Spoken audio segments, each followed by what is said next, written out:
El Ministerio Costas de Jesús presenta el curso virtual Feliz para Siempre. Prepárate para el encuentro con tu Dios. Bienvenidos a Seminarios TISU. Soy la tía Rosy. Y el tío José desde Panamá, República de Panamá. Vidas con objetivos. Objetivo. Prepárate para venir al encuentro de tu Dios. Amós 4 versículo 12b.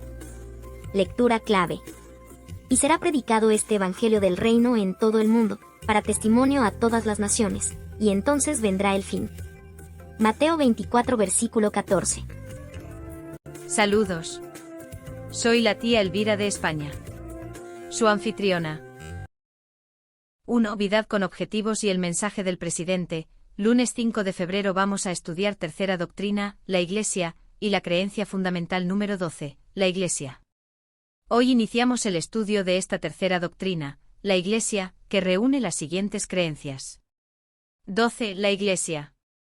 13. El remanente y su misión. 14. Unidad en el cuerpo de Cristo. 15. Bautismo. 16. La Cena del Señor, comunión. Veamos el contenido de la primera de estas. La número 12. La Iglesia. Introducción.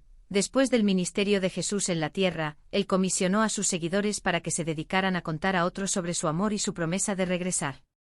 Al hacer esto, también ordenó amar a todas las personas como nos ama a todos nosotros. A pesar de lo imperfecta que es la humanidad, Dios todavía nos da el privilegio de ser parte de su ministerio. Al hacer esto somos su Iglesia, o el cuerpo de Cristo, todos con diferentes dones espirituales para contribuir. Él nos anima a reunirnos, apoyarnos unos a otros y servir juntos.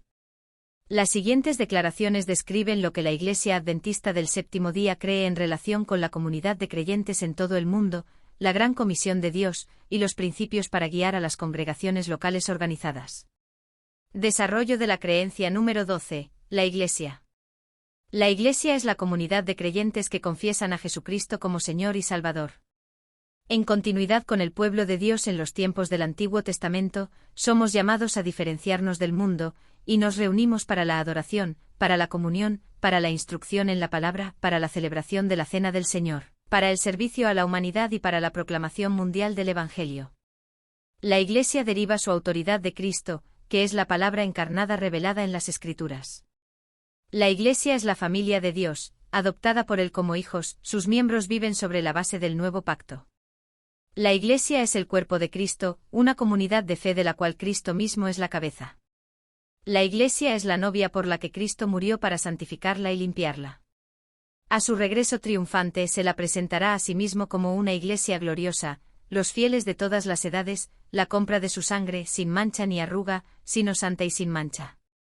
Fundamento bíblico de esta creencia, Génesis 12, 1 al 3, Éxodo 19, 3 al 7, Mateo 16, 13 al 20, 18, 18, 28, 19 y 20, Hechos 2, 38 al 42, 7, 38, primera. De Corintios 1, 2, Efesios 1, 22 y 23, 2, 19 al 22, 3, 8 al 11, 5, 23 al 27, Colosenses 1, 17 y 18, y primera, de Pedro 2, 9. Hasta aquí la lectura. Vamos al análisis de esta creencia como de costumbre, cerrando con una oración final. Análisis de la creencia número 12, la Iglesia. Esta creencia destaca la importancia de la Iglesia como la comunidad de creyentes que confiesan a Jesucristo como Señor y Salvador. Se subraya el llamado a diferenciarse del mundo y la reunión para diversos propósitos como adoración, comunión, instrucción en la palabra, celebración de la Cena del Señor, servicio a la humanidad y proclamación mundial del Evangelio. Principales puntos. Identidad de la Iglesia. La Iglesia es definida como la comunidad de creyentes que reconocen a Jesucristo como Señor y Salvador. Se establece la continuidad con el pueblo de Dios en el Antiguo Testamento. Propósitos de la reunión. Se enfatizan varios propósitos para los cuales la Iglesia se reúne, incluyendo la adoración, la comunión, la instrucción en la palabra, la celebración de la Cena del Señor, el servicio a la humanidad y la proclamación del Evangelio. Autoridad de la Iglesia. La autoridad de la Iglesia se deriva de Cristo, quien es la palabra encarnada revelada en las Escrituras. La Iglesia es considerada la familia de Dios, adoptada por Él a través del nuevo pacto. Cuerpo de Cristo. Se describe a la Iglesia como el cuerpo de Cristo, con Cristo como la cabeza. Esta analogía destaca la unidad y la interdependencia de los creyentes. La novia de Cristo se presenta a la Iglesia como la novia por la que Cristo murió para santificarla y limpiarla. Se menciona la futura presentación de la Iglesia como una Iglesia gloriosa en el regreso triunfante de Cristo. Fundamento bíblico. La creencia se respalda con referencias bíblicas que incluyen pasajes del Antiguo y Nuevo Testamento, abarcando desde Génesis hasta Primera de Pedro. Estas referencias respaldan la identidad, los propósitos, la autoridad, la analogía del cuerpo de Cristo y la relación de la Iglesia como la novia de Cristo. Oración final. Padre Celestial, agradecemos por el regalo de la Iglesia, la comunidad de creyentes que confiesan a Jesucristo como Señor y Salvador. Que podamos comprender la importancia de reunirnos para adorar, instruirnos en tu palabra, celebrar la comunión y proclamar tu evangelio al mundo. Ayúdanos a vivir como una Iglesia que refleje la unidad, la pureza y la santificación que provienen de Cristo, quien es nuestra cabeza. En el nombre de Jesús, amén. Para una mayor comprensión de esta creencia, escuchemos al Pastor Ted Wilson. Bendiciones.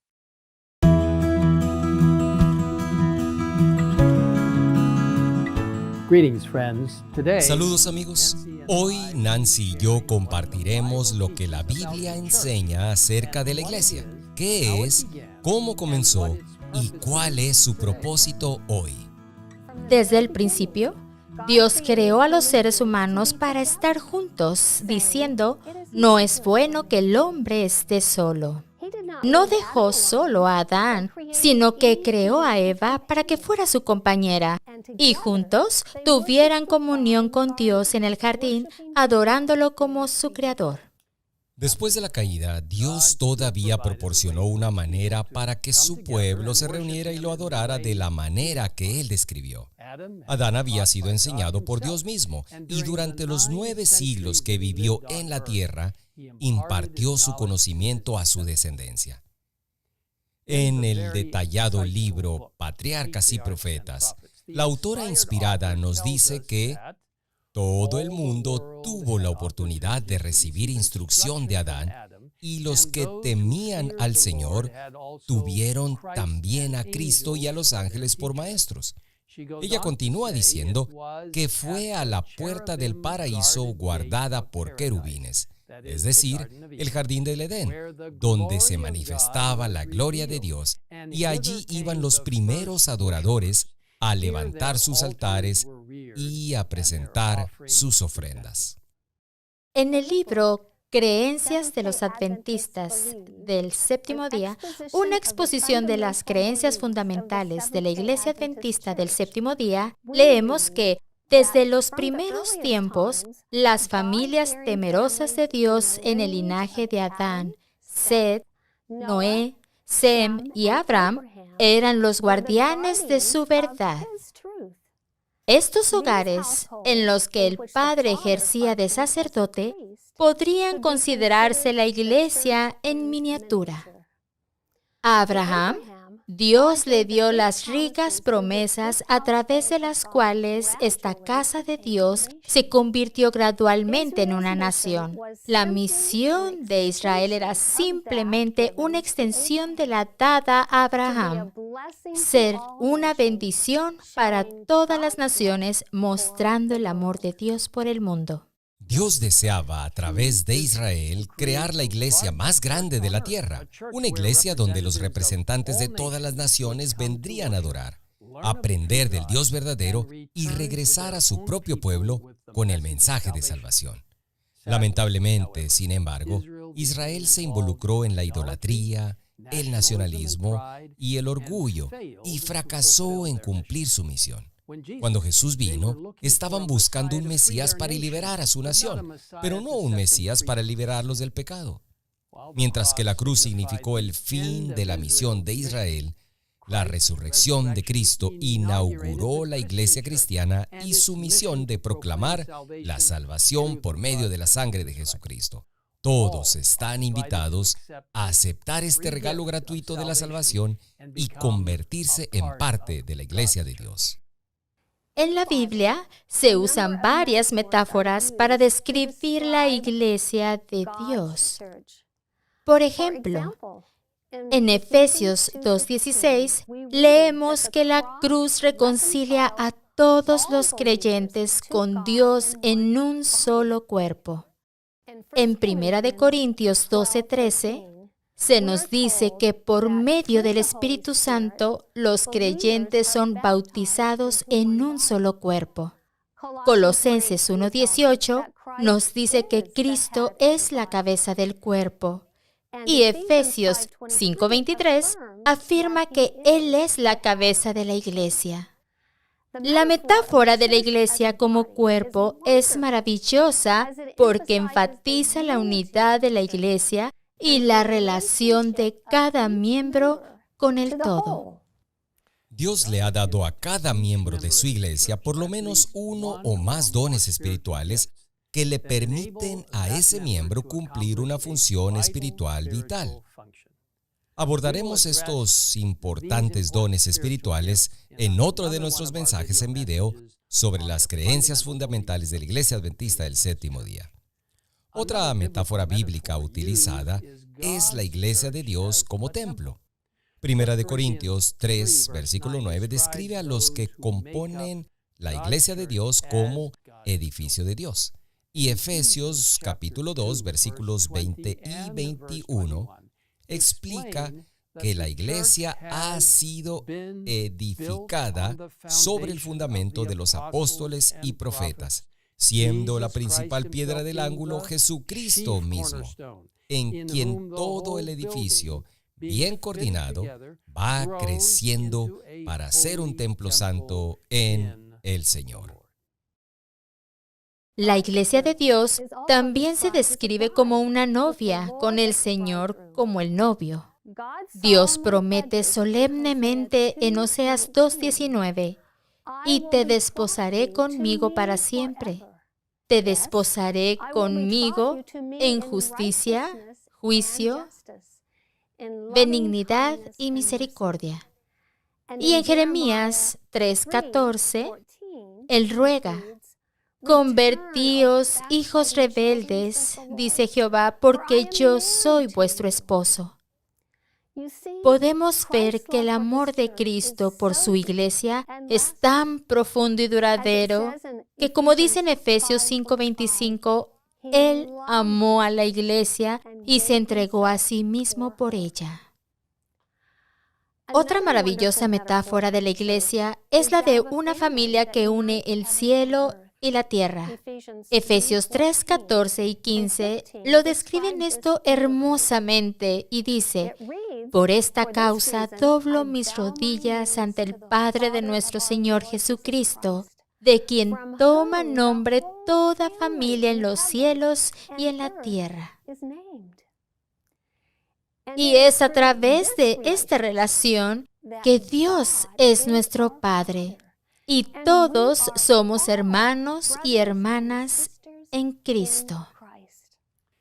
El concepto de la iglesia es importante y se describe en nuestra creencia fundamental número 12, la iglesia, de la siguiente manera. La iglesia es la comunidad de creyentes que confiesan a Jesucristo como Señor y Salvador. En continuidad con el pueblo de Dios en los tiempos del Antiguo Testamento, somos llamados a diferenciarnos del mundo y nos reunimos para la adoración, para la comunión, para la instrucción de la palabra, para la celebración de la Cena del Señor, para el servicio a la humanidad y para la proclamación mundial del Evangelio. La iglesia deriva su autoridad de Cristo, que es la palabra encarnada, revelada en las Escrituras. La iglesia es la familia de Dios, adoptada por Él como hijos. Sus miembros viven sobre la base del nuevo pacto. La iglesia es el cuerpo de Cristo, una comunidad de fe de la cual Cristo mismo es la cabeza.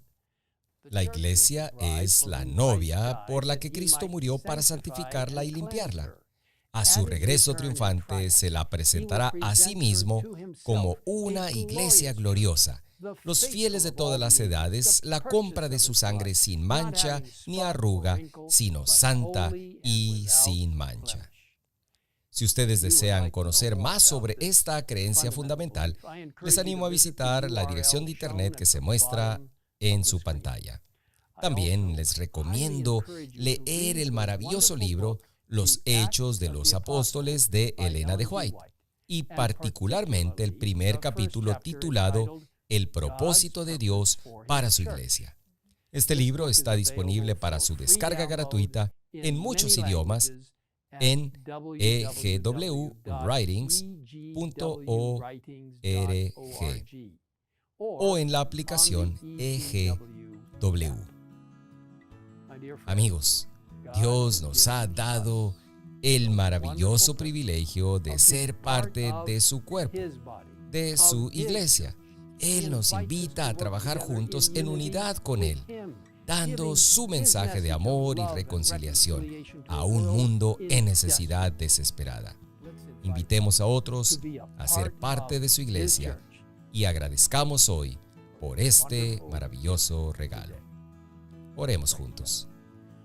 Padre que estás en el cielo, gracias por iniciar en el trono de los cielos el maravilloso plan de salvación y reconciliación, donde Cristo mismo acordó venir a esta tierra y vivir una vida perfecta para morir por nosotros, para levantarse de la tumba y luego subir al cielo, interceder por nosotros como nuestro sumo sacerdote y luego venir y llevarnos a casa, porque Él ama a su pueblo. Él ama a su iglesia. Gracias por permitirnos ser parte de una organización que está directamente bajo la supervisión de Dios, su iglesia, para proclamar su palabra al mundo. Ahora, Señor, nos encomendamos a nosotros mismos y a tu iglesia en tus manos.